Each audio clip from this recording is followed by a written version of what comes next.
सहकारी federation limited के नवनिर्मित व्यवसायिक कॉम्प्लेक्स के उद्घाटन कार्यक्रम में उपस्थित भारतीय जनता पार्टी के क्षेत्रीय अध्यक्ष श्री सहजानंद राय जी, माननीय विधायकगण श्री महेंद्र पाल सिंह जी, श्री राम चौहान जी, डॉक्टर कमलेश पासवान जी, श्री राजेश तिवारी जी, उत्तर प्रदेश सहकारी ग्रामीण विकास बैंक से जुड़े हुए हमारे सभापति श्री संतराज यादव जी, जिलाध्यक्ष श्री विष्णु सिंह जी, उत्तर प्रदेश राज्य निर्माण सहकारी संघ के निदेशक श्री मार्कंडेय राय जी, सभापति जिला सहकारी संघ श्रीमती सुमन सिंह जी, श्री राधेश्याम सिंह जी,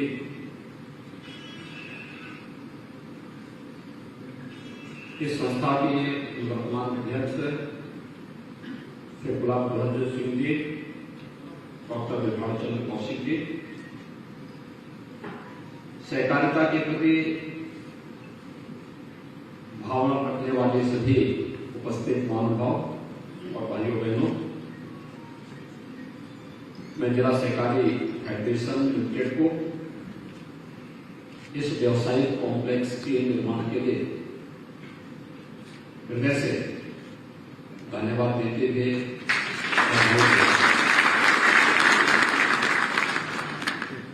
मुझे प्रसन्नता है कि जहां आज से 6 वर्ष पहले अतिक्रमण था,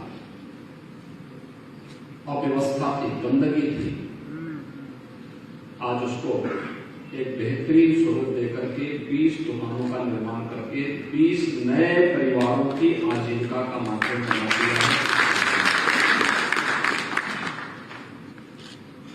यही सहकारिता है।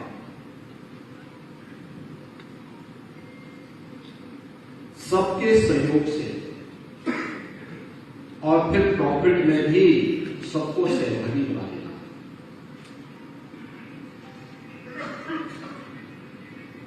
जिला सहकारी फेडरेशन को अपनी इनकम बढ़ाने का अवसर प्राप्त हुआ। इनकम बढ़ाने के बाद उन्होंने उस पूंजी को थोड़ा थोड़ा पैसा इकट्ठा करते हुए जमा किया, इसलिए देनदारी से मुक्त होने के साथ साथ इस व्यवसायिक कॉम्प्लेक्स का निर्माण भी कर दिया। अब इस संस्था के पास एक अस्थायी आय का स्रोत हो गया। यानी ये जो 20 दुकानें बनी हैं, जब तक ये कार्य करेंगे हर 3 या 5 वर्ष में इनका रिन्यूअल होता रहेगा और जिला सहकारी फेडरेशन को उसकी इनकम से पैसा मिलता रहेगा। इस पैसे का उपयोग यहां पर इससे जुड़े हुए जो डेलीगेट्स होंगे और आम जनता की सुविधा के लिए यह फेडरेशन इसका बेहतर उपयोग कर पाएगा। भाइयों बहनों, आप सब जानते हैं सहकारिता आंदोलन वास्तव में भारत की मूल विकास की आत्मा रही है। जिन राज्यों ने सहकारिता कि वास्तविक महत्व को समझा, वे राज्य विकास की दौड़ में काफी आगे निकल गए। लेकिन जिन राज्यों ने इसकी उपेक्षा की या बहुत लोग इसमें हावी हो गए, वे राज्य विकास की दौड़ में पिछड़ गए। राज्य के पिछड़ने का मतलब हर व्यक्ति की प्रति व्यक्ति आय में कमी है, लोगों के चेहरे की खुशहाली को दूर करने की एक सवालपूर्ण चेष्टा है। और यह उत्तर प्रदेश जैसे राज्य में हुआ एक शरारत के तहत हुआ। जिन राज्यों ने सहकारिता आंदोलन को मजबूत किया, वे राज्य विकास में काफी आगे बढ़ गए। लेकिन हम सब आभारी हैं प्रधानमंत्री मोदी जी के, जिन्होंने सहकारिता के इस महत्व को ध्यान केंद्रित करते हुए पूरे देश के अंदर फैलाने का प्रयास किया और आज भारत सरकार ने सहकारिता को भी एक मंत्रालय के रूप में गठन करते हुए देश के गृह मंत्री अमित शाह जी को ही इस मंत्रालय का दायित्व दिया है और सहकारिता आंदोलन आज देश के अंदर तेजी के साथ फैलता हुआ दिखाई दे रहा है। इस सहकारिता सबकी सहभागिता से विकास के नए नए आयाम स्थापित करते हैं और इस कार्यक्रम को बहुत बेहतरीन तरीके से आगे बढ़ाया जा सकता है। यह किसी भी प्रकार के नौकरशाही से मुक्त आम जन की सहभागिता से उनके द्वारा चुने गए डायरेक्टर होंगे, उनके द्वारा चुने गए सभापति होंगे, उनका एक निश्चित कार्यकाल होगा, उनके बायलॉज के अनुसार उनकी कार्य पद्धति होगी और वह हर एक किसान को बीज से लेकर बाजार तक पहुंचाने की सुविधा, उस प्रॉफिट में मिलने वाली जो उसका लाभांश में सहभागी बनाने की व्यवस्था, इन सभी के साथ जोड़ने का एक बेहतरीन कार्य कर सकता है। क्या स्थितियां थी 2017 के पहले उत्तर प्रदेश में? 16 हमारे सहकारी बैंक ऐसे थे, जिला सहकारी बैंक ऐसे थे जिनके लाइसेंस ही रिजर्व बैंक ने निरस्त कर दिए। वहां फंसी हुई पूंजी ब्लॉक हो गई थी और स्वाभाविक रूप से कोऑपरेटिव बैंक में पैसा किसका रहता है? छोटे किसानों का, छोटे व्यवसायियों का। वे तबाह थे, किसी को बेटी की शादी करनी होती थी, किसी को कोई अपने बेटे को कहीं पढ़ाने के लिए भेजना होता था, पैसा नहीं मिलता, वो घूमता रहता था, भटकता रहता था। कुछ पैसा राज्य से दिया गया, कुछ भारत सरकार ने पैसा दिया। आज उनमें से ज्यादातर बैंक फिर से अपने पैरों पर खड़े हो चुके हैं।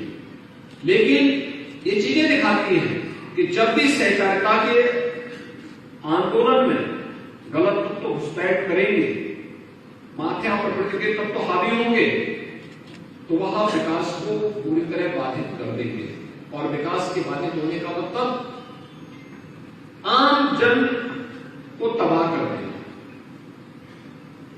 ऐसे ही जैसे आज आप गोरखपुर में देखते होंगे, जब यहां गैंगवार होता था तो गैंगवार दो माफिया गैंग करते थे, लेकिन पहचान का संकट हर गोरखपुर वासी के सामने खड़ा होता था। ये कहीं भी जाता था बाहर तो हर व्यक्ति संदेह के निगाहों से देखता था। कोई यहां के नौजवानों को कोई बैंक लोन नहीं देना चाहता था, कोई अच्छा व्यवसायी उद्यमी गोरखपुर में निवेश नहीं करना चाहता था, विकास का कोई बड़ा कार्य नहीं हो सकता था, क्योंकि विकास का कार्य स्वीकृत होने के पहले ही माफिया ठेकेदारी के लिए उसमें हावी होने का प्रयास करते थे, फिर बैंकवार होता था तो विकास का जो पैसा था वो पहले ही वापस हो जाता था। आज आप देख रहे होंगे गोरखपुर के अंदर थोड़ा सा प्रयास हुआ, माफिया गिरोहों पर जैसे शिकंजा कसा गया प्रदेश भर में।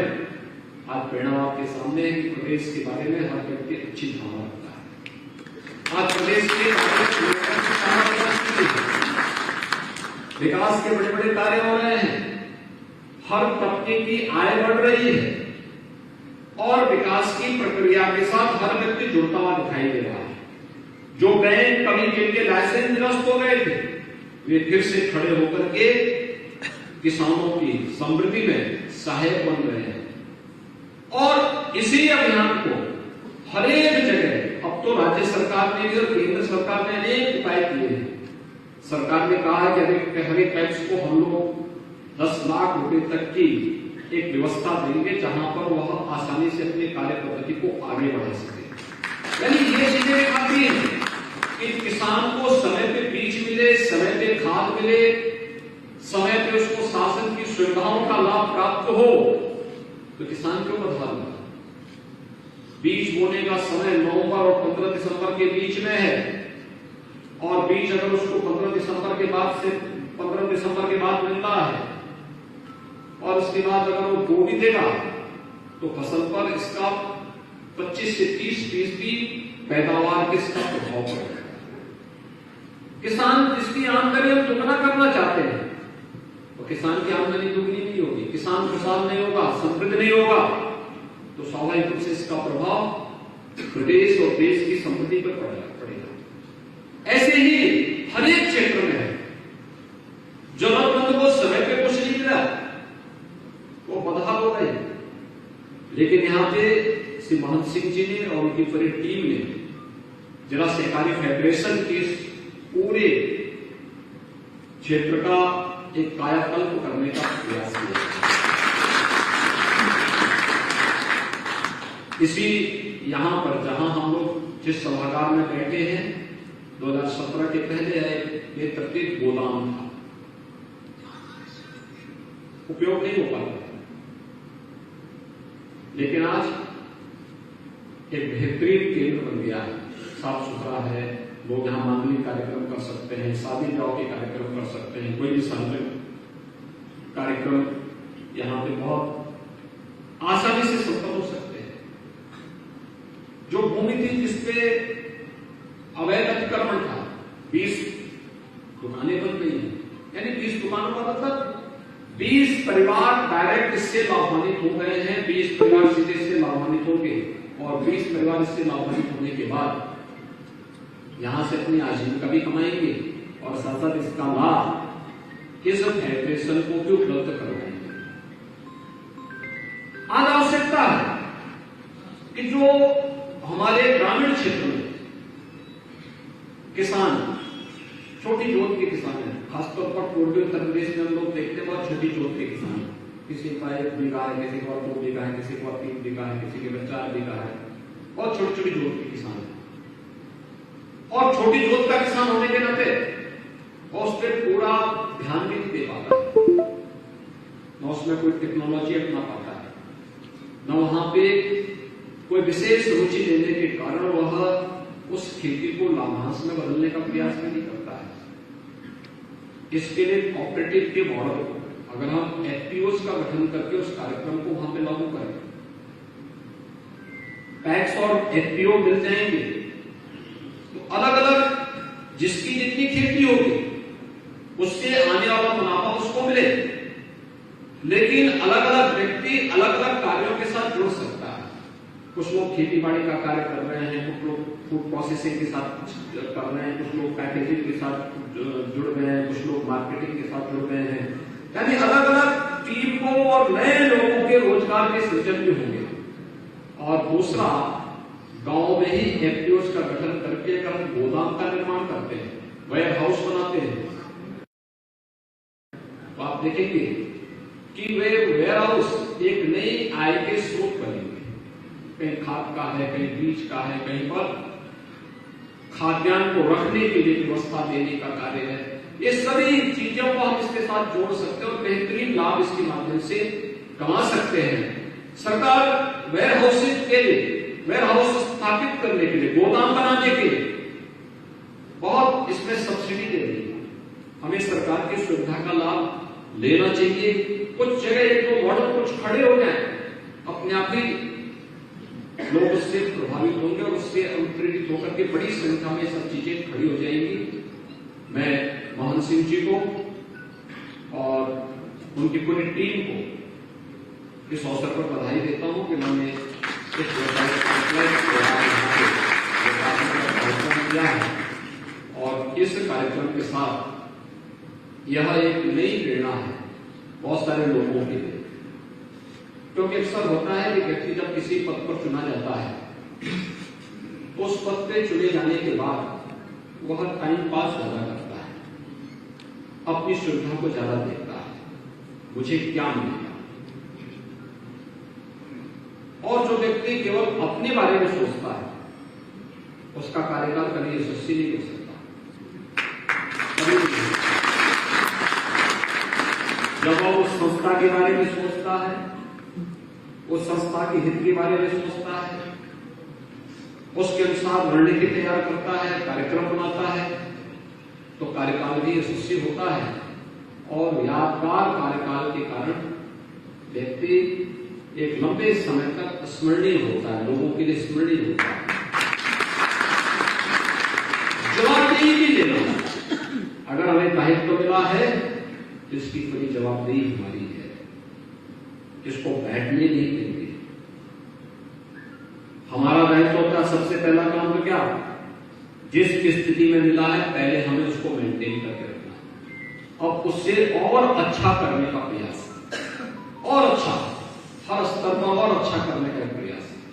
जब व्यक्ति अपने स्तर पर ईमानदारी पूर्वक प्रयास करता है तो उसके एक बेहतरीन परिणाम आते हैं, और एक बेहतरीन परिणाम यहाँ पे जिला फेडरेशन के रूप में यहाँ पर श्री मोहन सिंह जी ने जो कार्य किया, श्री मोहन सिंह जी आज कार्यक्रमों को आगे बढ़ाने का प्रयास हो रहा है, और मुझे बड़ा विश्वास है कि ऐसे ही सभी कोऑपरेटिव सोसाइटीज को इस दिशा में आगे बढ़कर के अपने कार्यक्रमों को आगे बढ़ाना चाहिए, अपने अवैध अतिक्रमण से मुक्त करके लोगों को एक स्वस्थ और स्वच्छ वातावरण देकर के उन्हें अपनी संस्था की इनकम को अधिक से अधिक बढ़ाने का प्रयास होना चाहिए, जिससे उस सरकार पर निर्भरता कम हो सके। जहां पे अच्छे कोऑपरेटिव सोसाइटीज हैं वे उदाहरण पर नहीं है, और कुछ कोऑपरेटिव सोसाइटीज तो ऐसी हैं जिनकी इनकम बहुत सारी राज्य सरकारों की इनकम से ज्यादा है। आप अनुमान कर सकते हैं, आखिर उस सोसाइटीज को किसी व्यक्ति ने चलाया होगा, किसी महापुरुष ने प्रारंभ किया होगा, और आज वे बहुत अच्छा लाभांश प्राप्त कर रही है, तो अपने लाभांश का लाभ अपने डेलीगेट्स को भी देती है और अपने साथ जुड़े हुए किसानों को भी सीधे सीधे देती है। हमें भी इस दिशा में एक नया प्रयास प्रारंभ करना चाहिए। मैं इस अवसर पर एक बार फिर से जिला सहकारी फेडरेशन को इस कार्य के लिए हृदय से बधाई देता हूं और विश्वास व्यक्त करता हूं यह कार्य अन्य क्षेत्रों में भी, अन्य कोऑपरेटिव सोसाइटीज भी इसका लाभ लेकर के अपने क्षेत्र में बेहतरीन करने का प्रयास करेंगे, जिससे प्रधानमंत्री जी की मंशा के लिए नए भारत के निर्माण में कोऑपरेटिव सोसाइटीज की एक बड़ी भूमिका हो पाएगी। आप सबकी प्रति मेरी शुभकामनाएं। धन्यवाद। जय हिंद।